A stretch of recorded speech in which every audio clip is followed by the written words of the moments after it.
Well, we don't know when we'll vote in the next provincial election, but we do know it will happen soon. The next few months are going to be very busy for politicians, voters, and political watchers. And so it's the perfect time to bring back the 306 Public Affairs Panel. Dale Richardson is principal at Earnscliffe Strategies and a former political staffer with the Saskatchewan Party. And Jack Saddleback is a professional speaker who formerly ran for a federal NDP nomination. He's also a regional organizer with the Society of Queer Momentum. Hey, Dale. Hello, Peter. And hello, Jack. Hello, Peter and Dale. Dale, how was the summer? It was a great summer, wonderful. But let me tell you, I am really happy to be back doing this. I love the new show name. The new theme music is quite funky. It made me feel very happy to see you kind of groove into it. I was grooving a bit. But the good news is it's same host, same Peter, which I'm sure Jack agrees. Great to be back with you. Thank you very much. I appreciate it. Jack, you're normally in Saskatoon, but today you're in Ottawa, and I'm already a bit worried you're trying to move up from us. Never. I love the province of Saskatchewan. I love the community there. I just happen to be here for some work-related things, which we'll probably get into eventually in our lovely public affairs panel here. I'm glad to be back, though. Summer was fantastic. Yes, I did get maybe one sunburn for sure. But you know what? It was well-deserved, and I'm more than stoked to get back into the flow of the busy season and elections. That's right. Yeah, no, we're going to have lots to talk about. We will get into municipal politics in the weeks ahead. But today, let's focus solely on provincial issues. Jack, what are you most curious to see unfolding? Well, needless to say, I am excited to see more of the platforms actually coming out. I'm quite stoked to also hear how some of these candidates are engaging with their communities. And as we've seen with the population growth in our province, we have quite a diverse community. I mean, yes, we've always had a diverse community, but due to a boom that's been going on over these past few years, it has gotten that much more diverse. So candidates need to be flexible in how to reach different constituencies, different people in their communities.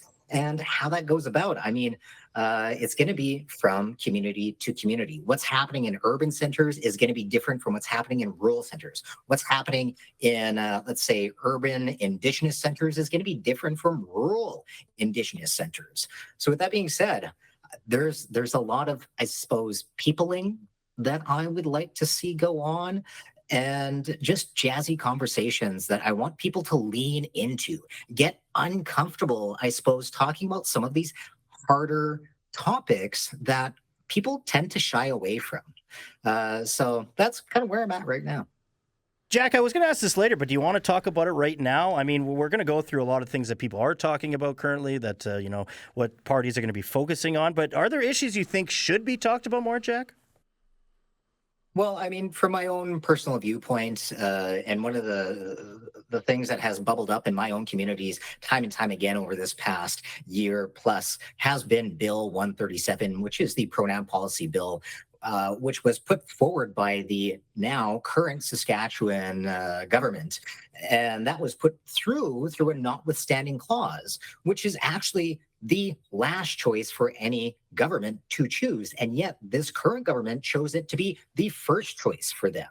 And that within itself is kind of a concerning aspect, to think that a government would not want to go through the proper channels and listen to communities, listen to their own constituencies about how this particular legislation would impact people, and more specifically trans youth that are directly affected by the barriers that they have now put in place. So that's kind of where I'm sitting at. Some of the other aspects that I'm curious about are obviously inflation, cost of living, housing, resources, and as we go along in our little talk here, I'm excited to dig a little bit deeper. Dale, I want to open it up for you. Just anything in general that you're excited about, anticipating, curious to see unfold? I mean, maybe I'm looking too far down the line. I'm interested to see what the results are on October 28th. Which, by the way, in your preamble, you said we're not totally sure when the election will be. It'll be October 28th. Right. That's the latest it can be too. The period right? will start September 30th. and Election Day will be on October 28th. And if it's not, I won't come back to the show. Let's not hold you to that because we want you to come back either way. But yeah, so you're probably right. No, I'm interested in what the results are. I'm interested in what the final seat count is going to be. I'm interested in how the two parties are going to do in Regina and Saskatoon. I'm interested in how the premier is going to perform during this election. I'm really interested in how Carla Beck with the NDP is going to perform. First campaign as leader, she looks pretty good so far. I think what's it going to look like though when the real lights? Not to say that there haven't been big moments for her, but with the campaign starting, how is she going to do? How is she going to perform? How is she going to perform? Under scrutiny.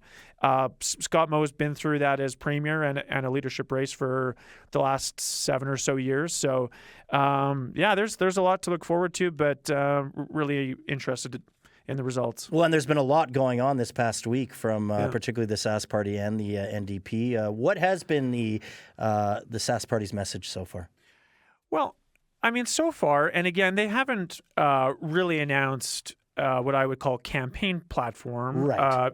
Policy announcements. They're kind of government re-announcements, but essentially it's the start of the campaign.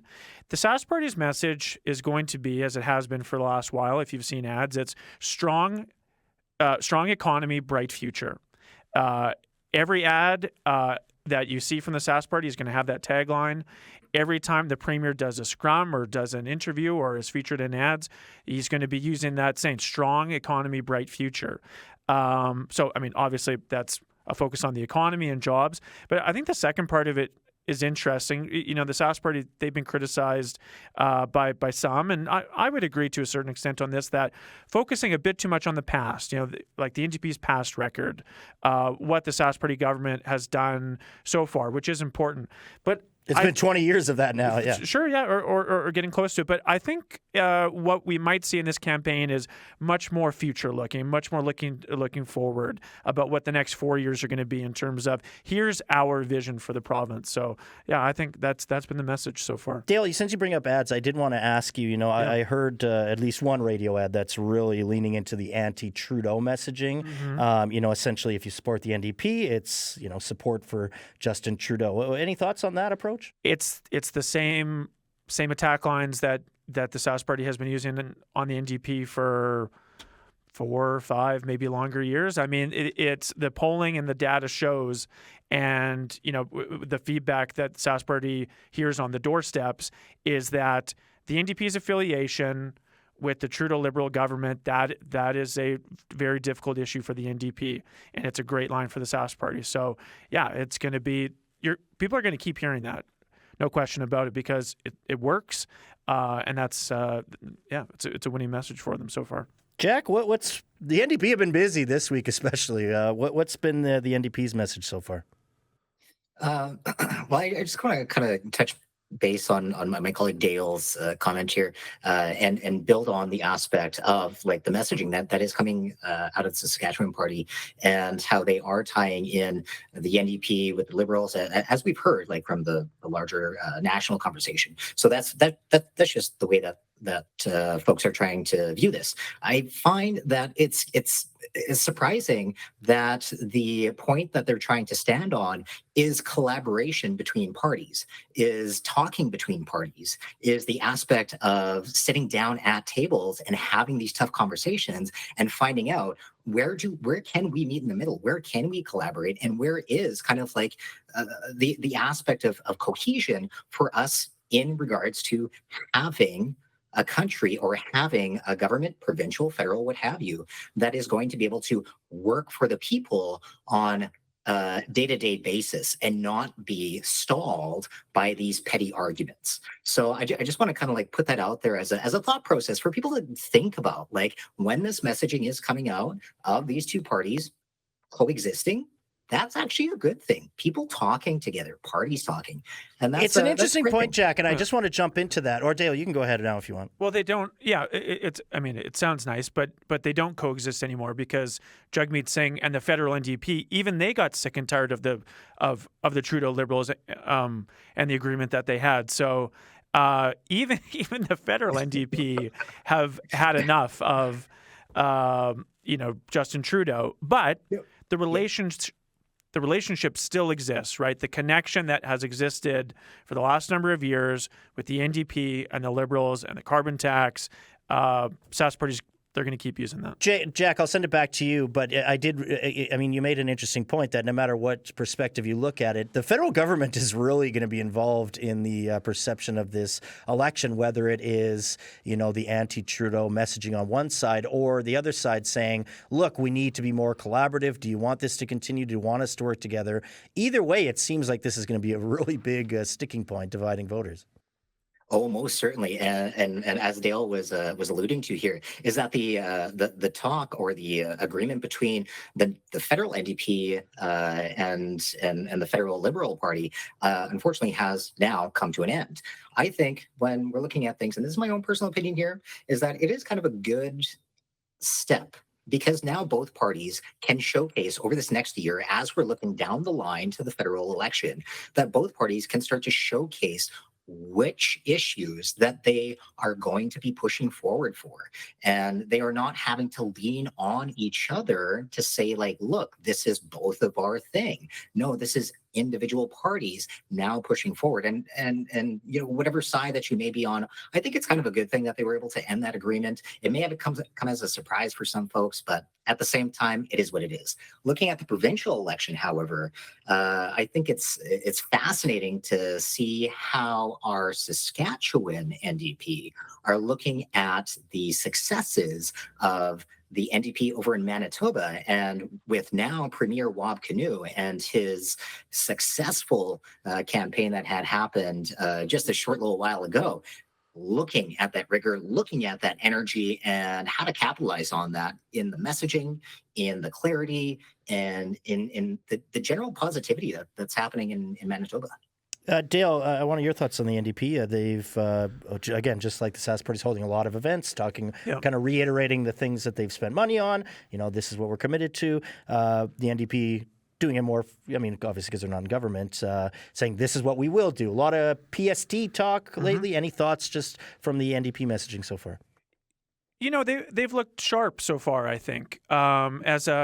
As the opposition party, they've got a bigger hill to climb compared to the government in terms of, as you say, they need to get their policies out there in the public faster than the Sask Party, just because they don't have the built-in operation there. But I think that their announcements, that they've been measured. I think that they've been tight. It doesn't seem like the NDP is going to make too many mistakes in this campaign. I mean, they're well managed. They've got people managing that campaign that know what they're doing. I think that there's probably going to be some bigger spending commitments, which the Sask Party is maybe going to zero in on, and not specifically like individual ones, but I wouldn't be surprised if the Sask Party starts to target the overall spending bill that the NDP puts forward. Well, they usually add it up. Yeah, come debate time for sure. Spend DP has been a kind of an attack that the Sask Party has used in the past. But yeah, I mean, so far the NDP campaign coming out of the gates, they've looked sharp, I think. Jack, any follows to that, or do you want to talk about some races that you're keeping an eye on? Obviously, we'll be really kind of zeroing in on some of the tight ones as we get, officially into those door-knocking days. But what's on your mind? I just want to jokingly, I suppose, point back to the spend EP. I think that's kind of catchy. But when you look at it, like sometimes you got to spend money to make money, and some of the strategic spaces that they're looking at, such as education, a $2 billion investment in education over the next 4 years. We've seen with the disputes with STF and the government of Saskatchewan over this past year, that there are some qualms taking place at the education level, and rightly so. I mean, we are severely underfunded in these spaces. So, I mean, like if SpendDP can jump in to spend that money, to make our grade levels, our experiences within education that much better, then heck, I'm on that bandwagon right there. Dale, anything else you're watching? Well, I mean, it's a problem just on the spend DP, not to go on too long here, but we're going to have a whole segment on spend DP. No. Like I said, it's not the individual campaign announcements, the policies, right? $2 billion more for education. great, fantastic. Healthcare, their commitment's probably going to be similar in that ballpark. But the NDP also said they're not going to raise taxes, and in fact, they're going to lower the gas tax, which is $500 million. Well, and today they just said that they're going to eliminate the provincial tax on children's clothes and groceries. Yeah. The other thing that I just want to just kind of raise here, like we talked about the attacks from the Sask Party to the NDP. I wonder if we're going to see kind of a lighter side of Scott Moe in this campaign, not a softer side necessarily, but maybe getting back to the days shortly after he became premier, when the Sask Party ran ads featuring the premier and his daughter, and they were very nice. They introduced him and his family, and just showed that kind of softer family side of the premier. So I think there's a good chance we might be seeing more of that, which I think is a good move for him to be doing. Jack, I'll give you the last thought. I mean, obviously Scott Moe will be a big figure here. How do you feel about both the? I shouldn't say both because there's multiple parties, but how do you feel about Carla Beck and Scott Moe going into this election? Yeah, certainly. And, just to your point there, Peter, we do have more parties, but within our province, I think we're a two-party system right now. That just ever so happens to be the lay of the land. When we're looking at Carla and we're looking at Scott, both are great individuals. I think when Dale had brought up the softer side of some folks, with politicians, sometimes it can come off as clunky. Sometimes it can come off as forced. So I too am looking forward to in what ways are they going to make these politicians, these leaders, more personable, more approachable? Because in my time working with Scott Moe in the past, certainly is a nice individual, but can come off as a little bit more politician face value. And where is the person behind it? Where is the people behind it? Where's the caring for communities that should be in both parties? So, that's what I'm kind of looking at for both Scott and Carla in this upcoming election. You guys both registered to vote? Of course. Yeah. Are you? And I just got the letter in the mail yesterday, actually. Yeah. I really hope that everyone else is jumping on that as well. That's why I wanted to bring it up, yes, because that's something we'll be watching. I always just hope to see better voter turnouts, no matter whether it's municipal or provincial. So I'm sure we'll probably have Michael Boda on the show in the coming weeks as well. Dale, Jack, thank you so much for coming back. Can't wait to do this the next few weeks. Thanks, man. Thanks so much for having me.